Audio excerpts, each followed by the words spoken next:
แดดออกแต่ว่าฟ้าครึ้มๆคือฝนสิมามีฟ้าห้องแม่ว่ามาจอบหลานน้อยอีกแล้วมื้อนี้สบายดีแม่กลับมาหาอุโต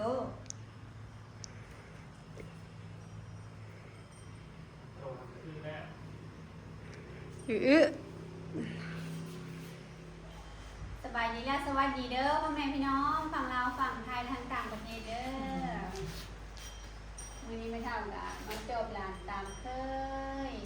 ย่างมาคู่มือพี่น้องเลยตั้งแต่ป้ามีกับกะไม่ย่าก็ไม่เท่าเลยล่ะเที่ยวมาพวกเหงา สบายดี วันไม่เล่นวันได้หลายพี่น้องเลยขอคนเสร็จรู้อ่านกันแล้วไม่เท่าอุ้มแน่ไม่เท่ามาอยู่บางเทื่อกับบริอุ้มชึกตอนนอนเปิดตื่นจะได้อุ้มทำไมนะ โอ้ก็จะเป็นแล้วแหละ อยากลืมเอ้าเนี่ยอุ้มมันลูกกะหล่นละ โอ้ทราบปลายปีแหละ แล้วได้กินมั่มนะแม่กินข้าวหามั่มนะคะโอ้นะคะ ที่มาซับซุปสุดตัก ที่เราแม่ ลื่นเอ๊ะมาทำเยืนให้แม่แล้วกันกินนมนะ แม่ท่านหิวพี่น้องจะปิ่นหน้าเขาหาเตาโลดมื้อนี้เอาพี่น้องสาวตุ๊กมาจะออกมาขอบคุณพี่สั้นเนาะคือเปิดงานได้ฝากเงินมาผูกแขนรับขวัญน้องออโต้เนาะเพิ่นฝากมากันหลายมื้อแล้วสาวหาได้ถ่ายคลิปเนาะคือเพิ่นกาได้ฝากให้โตเกียวน้ำแล้วก็แม่วาน้ำพอดีสาวสุกาสีมอบให้แม่วาเลยพี่สั้นเพิ่นกาได้โอนมาให้สาวสุกจำนวน 5,000 บาทพี่น้อง โตแล้ว เพิ่นว่าฝากให้แม่ว่า500 บาทเด้อเพิ่นว่าเอาแม่ ขอบคุณขอบใจหลายๆเด้อปรารถนาสิ่งใดให้ได้สิ่งนั้นเด้อเดิ มี น เสี ทาย ง งแม่ไปเนาะ เกี้ยวพัดปลอด มี ภัย เสียงแม่เนี่ยพา ปฏิบัติอันใดก็ให้รอดทุกคนเด้อให้เงินกองทองไหลพูนเด้อให้แม่ไว้ต่อไปเด้อ คุณ FC เร็ว ขอบคุณพี่สั้นหลายๆเด้อเนาะที่ฝากมามัดแขนน้องออโต้เพิ่นฝากมามัดแขนน้องออโต้ 4,000 บาทเนาะนี่พี่น้อง ขอบคุณเนี่ยเป็นแม่นะเรื่องนี้ ออโต้ คือว่าจะเกี่ยวได้เดี๋ยวนี้ได้ คุณลุง FC ฝากมาผูกแขนออโต้เด้อ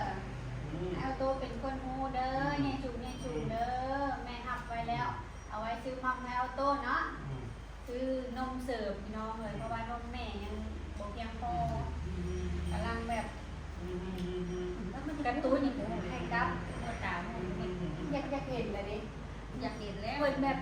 เริ่มสิมองเห็นเลยแหละพี่น้องเลย แม่จะมาเนี่ย ดูคนที่ปั้นอยู่แล้วพี่น้องเดี๋ยวจะหน่อยตัวเกียวเพิ่นก็ว่าสิเข้ามาออโต้จะสุกะจีมองให้ตัวเกียวเพิ่นแล้วพี่น้อง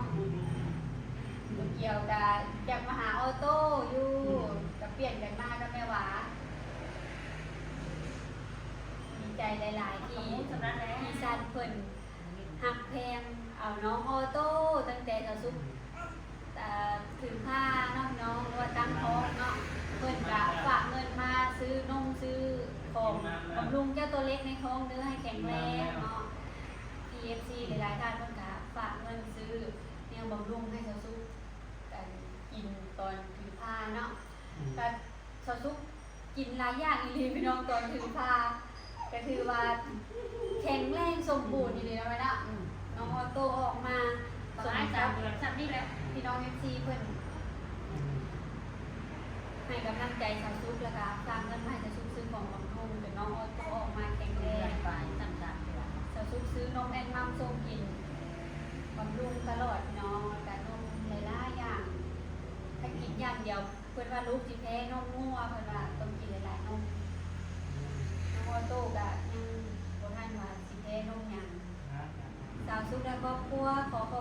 คุณพี่สั้นหลายๆเด้อที่หักแพงเนาะหักแพงเอาครอบครัวสาวซุปและตลาดน้อยออโต้เนาะถือว่าเป็นบุญน้องออโต้ที่พ่อแม่น้อยจีเพิ่นหักแพงเนาะฝากเงินฝากคำมามัดแขนเอาหลานน้อยเนาะตั้งแต่เกิดเนาะขอให้พี่สั้น ว่าอยู่ดีมีแห้งมันก่อนยืนเด้อหาเงินทำให้โซ่ให้มันให้ลำให้รวยยิ่งขึ้นไปเด้อการเงินการงานเจริญก้าวหน้าเด้อเราสุขดีใจหลายๆพี่น้องเสียงน้องๆอาจจะเป็นเสียงพัดลมนะพี่น้องอยู่ทางข้างไกลโทรศัพท์เลยเซ็นเลยค่ะทีนี้เสียงพัดลมประจำ แม่ครับ ที่จริงหากันกินตอนตื่นนะกินแล้วก็แล้วก็เสร็จไปยังบุอิ่มเพราะว่าน้องแม่ในเอิ้ยังบหลายมาหน่อยเนาะเดี๋ยวจะเอาลูกกินมามันจะหน่อยค่ะไก่เกี่ยวมาไก่เกี่ยวมาอุ้มกัน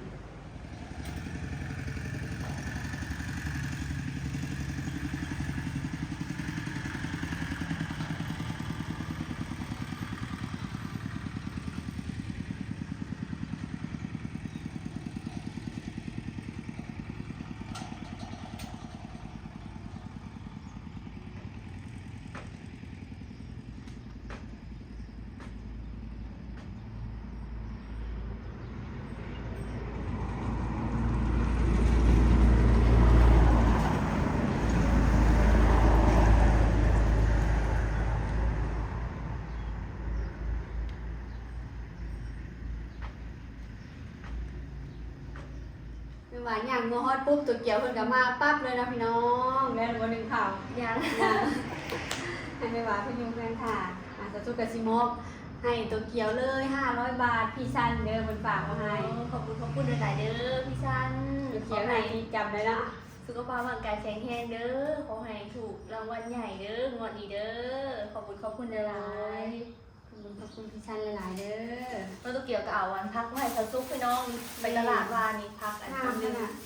นี่ คนนี้เลยเผ็ดแกงจืดพี่น้องงามแพงแกงจืดบำรุงน้ำนมพี่น้องดูดไว้รับผู้เดียวไม่เกี่ยวก็ร่างวาสิพี่น้อง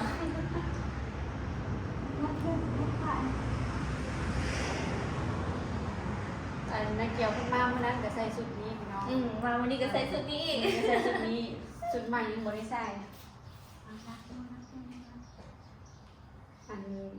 เปิ่นกะเริ่มฮู้ขึ้นอะไรเดี๋ยวนี้นะพี่น้องฮู้กลางเว้นแน่แล้วนี่แล้วก็แบบเพิ่นเริ่มสิแบบแนมเห็นแล้วเพิ่นก็สิบ่ให้หลายปานใดเขาจะว่า เพิ่นแนม แบบว่าเพิ่นมักฟังเสียงเฮาเว้าแล้วเพิ่นก็สิแนมหาเนาะเพราะว่ามื้อใดเพิ่นแนมเห็นเพิ่นก็สิหัวอ้อแอ้เมาโอ้ขาเพิ่นก็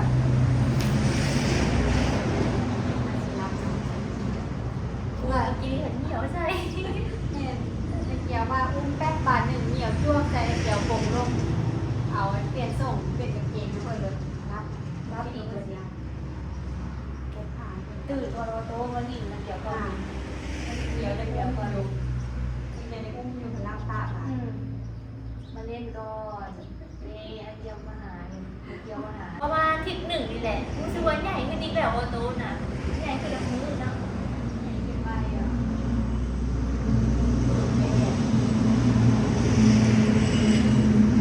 น้องแม่หิวแล้วน้องสนุกบอลนมเลย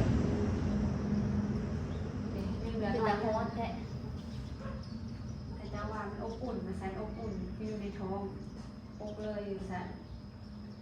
พี่น้องปั๊มนมกินนี่ได้น้อยเดียว เพราะว่าลูกกินไปในแล้วในเตายังบ่มาหลายปานใดแต่กะใครอยู่ใครก็บอกกระตุ้นไม่เกี่ยวว่าสิอุ้มบ่ได้อุ้มเลยนี่รับเลยพี่น้องไม่เกี่ยวอุตส่าห์ว่าสิมาอุ้มคัก คนมารับตะเกียบสิมือ1เข่าได้จังหวะนี้ค่ะ ๆรับเดียว ลุกมาลิ่นน้ำเดียวก่อนลุกมาลิ่นน้ำเดียวก่อนเร็ว บ่สนใจยังรับเพน ลุกมาลิ่นก่อนอะไร ที่แรกว่าสิป้อนนมให้เพิ่นอิ่มๆอารมณ์ดีอาจารย์ได้เกี่ยวมาให้ได้เกี่ยวอุ้มหลอดทางหน้าเฮือนปลารับพี่น้องรับบาง รับปุ๋ยเลย ส่วนนี้เฮาหันเอาแว้ให้เพิ่นดูดแบบว่า มันสิรุดกันแบบว่าเพิ่นให้พี่น้องแบบเวลาเพิ่นปากว่างแล้วเพิ่นจะให้ ถ้าเฮาเอาแว้ให้เพิ่นนี่เพิ่นสิบ่ให้เฮาให้แล้วก็รับแบบ เงียบเลย ก็รู้สึกว่าแบบใส่ได้ผลเด้อแว้พี่น้องถ้าทุกคนอยากได้แว้แบบ ตัวกลางคืนเอาไว้ให้มันดูไว้ดูแล้วแบบมีรัดสนิทอันนี้มีตัวมันเว้นดูแล้วแบบว่าน่ารักถ้าว่าแม่ลูกยังตื่น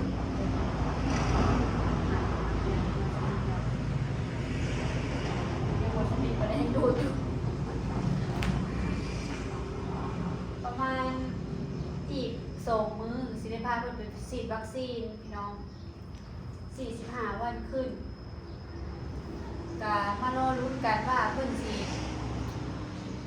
เป็นไข้ประมาณใดก็สิก็ภูมิใจอยู่แม่ว่าเขาเจ้าว่ากินยาบ่ได้ว่าซั่นจังใดก็แนะนำสาวซุปเด้อพี่น้อง เอาน้ำมาติดน้ำผ่า ซึ่งแผ่นลดไข้เขาเจ้าว่าแบบสิเป็นไข้อยู่2 วันแล้วก็แบบนอนกลางคืนก็แบบว่าสิให้นะให้แบบค้างให้แบบเจ็บอยู่ตลอดเวลาสมมุติกับภูมิใจอยู่ภูมิใจยันแบบว่าเพิ่นสิให้หลาย ก็เลยว่าสิให้ยาเพิ่นนำมาอยู่นำอีกอยู่มือแบบว่าเป็นไข้มือซักยาแบบว่าหยาเพิ่นเคยเลี้ยงหลาน3 คนแล้วพอโตคนที่4ที่เพิ่นมาเลี้ยงซอยแล้วก็เพิ่นก็ฮู้วิธีเอานะพี่น้อง ขนาดผู้ใหญ่ฉีดยาก็ยังเจ็บพี่น้องส่วนเล็กน้อยฉีดใส่ก้นเลยนะ นั่นแหละได้ฉีด2 เข็มฉีดใส่กระตูแถวก้นบ่แถวขา2 เข็มเจ็บเพิ่นว่า2 เดือนแรก4 เดือนก็ถือว่าแบบว่ายังน้อยอยู่เป็นให้แบบว่าเจ็บแล้วก็เป็นไข้นั่นแหละพี่น้องแบบว่า6 เดือน8 เดือนขึ้นปุ้ยโอ้ยนางว่าแบบลูกสีโบไข่ปันไดภูมิใจก็ต้องไปฉีดวัคซีนเวลาแบบฮอดขวบไปฉีดตุ่น จักเดือนฉีดวัคซีน 45 มื้อขึ้นไปเป็นให้ไปฉีด เดือนป่ะ เดือนครึ่ง ตื่นกันละเฮ้ยตื่นนอนมาดื่มนอนตื่นไม่ได้นอนตื่นกันก็ พี่น้องที่เพิ่นว่าจักมั่งเนาะน้องออโต้แม่นเลยพี่น้องแบบเพิ่นมีแกงที่จริงเพิ่นก็บ่ได้ถึงขั้นว่าสิกินหลายแห้งนะกินแบบ2 ออนบ่เกิน3 ออนมาลูกมากันกินตามเกณฑ์อยู่ซาสะสุกมึงในพระเจ้าเอาลง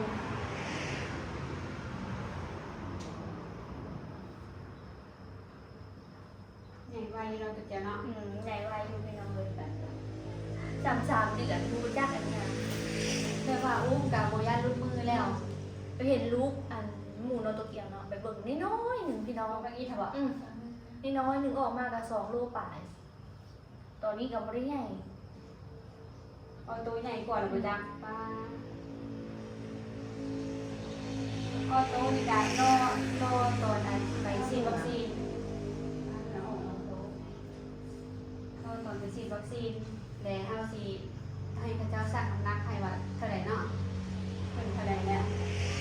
แต่ว่าคือว่าจำมั่ม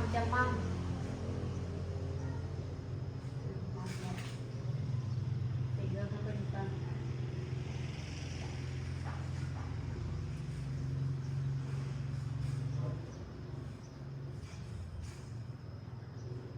เวลานอนก็อยากสะดุ้งเพราะว่าเสียงรถพี่น้องเอ้ยดังแปลว่าเขาเจ้าบีบแก่กับบีบหลายเถื่อมัวตามทางแต่สะดุ้งตื่นบางเถื่อกับแบบให้ลั่งเลยถ้าว่าเพิ่นนอนบ่พอแล้วเพิ่นสะดุ้งตื่นเพิ่นตกใจถ้าว่าเพิ่นนอนอิ่มแล้วตื่นมาแล้วอารมณ์ดีหนักปุ๋ยแล้วแต่ว่าเว้ยบ่รู้ มันหัดคางพี่น้องหัดคาง ข้างเพราะว่าข้างเพิ่นน่ะพี่น้องเอ้ยน้อยเดียวตอนออกมาแรกๆหน้าคือว่าคือแม่ไปแล้วสำหรับพี่น้องหน้าเปลี่ยนแล้วตอนนี้ สมัยไปทำพ่อแล้ว ไปทักพ่อละนักเกี่ยวทามาอุ้มใหม่เมื่ออื่น มื้อนี้รับดีกับประมาณ7 โมงแรงคนละสิตื่น ก็คือนอนอยู่เนี่ย ตื่นแล้วก็หิวเลยลงทำที่ห้องก็หิวมา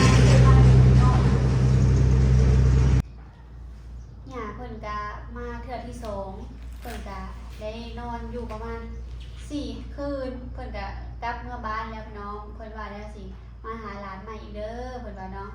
สาวซุกว่าสิชวนเพิ่นมาเมื่อฉีดยานี่แหละ ยูโรบ่ดื้อบ่ ยูโรกะแบบ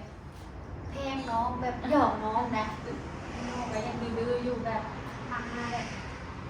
กวนน้องนั่นแหละตามภาษาแบบว่าเพิ่นแพงเพิ่นคันแขวเวลาแบบเพิ่นรับสาวซุกเอามือกวบอันนี้กวบให้เพิ่นนะพี่น้องแบบเพิ่นนั้นแบบบ่มักเลย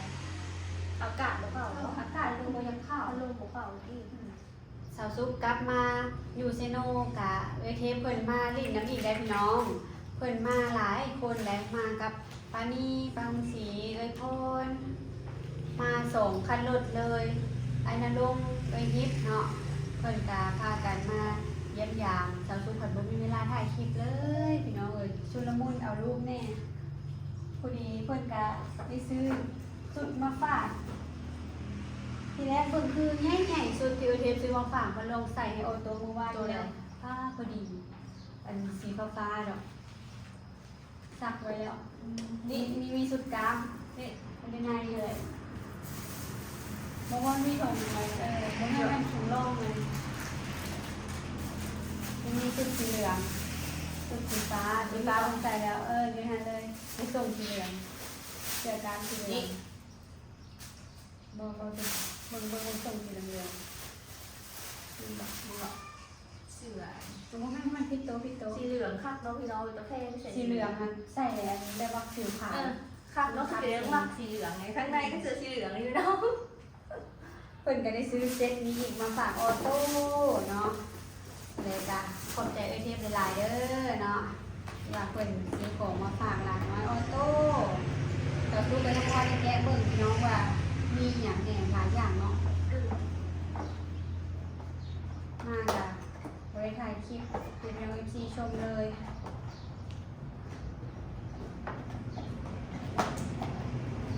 เพิ่นว่ามาฝากเพิ่นสิมาเล่นน้ำใหม่อีกเด้อจ้ะอย่าจะลูกเหงาเพิ่นว่าอยากให้อยู่ใกล้ๆกันนี่เที่ยวมาหามื้อนี่เพิ่นว่า ออโต้ออกครบหลายคน พี่น้องเซตนี้คักขนาดเลยมีหลายอัน แล้วก็มีก้อนอันมีอาบน้ำนี่สาวๆต้องการเลยพี่น้องเก็บสระหัวแล้วก็ลูกโตเพิ่นๆโชคดีแต่ว่าออโต้เป็นคนมักอาบน้ำพี่น้องเวลาอาบน้ำเท่าใดนี่อารมณ์ดีบ่ให้มันก็เลยเฮ็ดให้อาบน้ำแบบสะดวกขึ้นสาวซุกก็อาบให้ได้มีสบู่มีแชมพู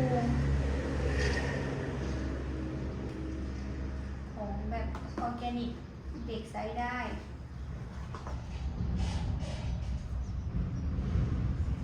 น้ำยาซักผ้า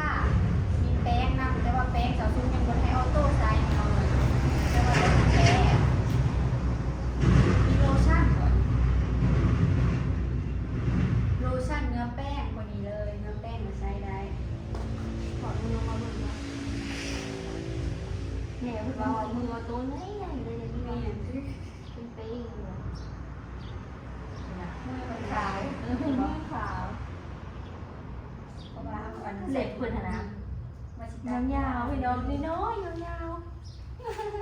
มาสิตัดเมื่อวานนี้ลืมเลยเลยถึงตัดให้เพิ่น ๆจะสร้างเรียงมือน้อย อันนี้นี่ใส่ได้โดนเลยเซ็ตพี่น้องดีใจหลายๆสาวสุกก็ได้ญาติพี่น้องคนมาลิ่นมาหามาแวะหาเนาะเพราะว่าสาวสุกเป็นแม่ลูกอ่อนออกเฮือนกะบ่ได้ปานใดแล้วเดี๋ยวนี้พี่น้องเลยไปใส่กะยากหอบเครื่องหอบของลูกนี่แหละทั้งหมู่คู่นะมีแต่สาวตีย่าคนอยู่ไกลเพิ่นเที่ยวมาแวะลิ่นเมามอยกันเรื่องนั้นเรื่องนี้โคงเหงาสาวดอนเพิ่นว่าสิกลับแต่ไทยกะประมาณเดือน8จะประมุ่ยค่ะพาแต่แล่นรถเมล์เนาะสาวสุกก็จะได้ขอจบเลยเพียงซ้ำนี้เด้อเป็นกำลังใจให้ครอบครัวสาวสุกโดยการบ่ข้ามโฆษณาเด้อ สบายดี บ๊ายบาย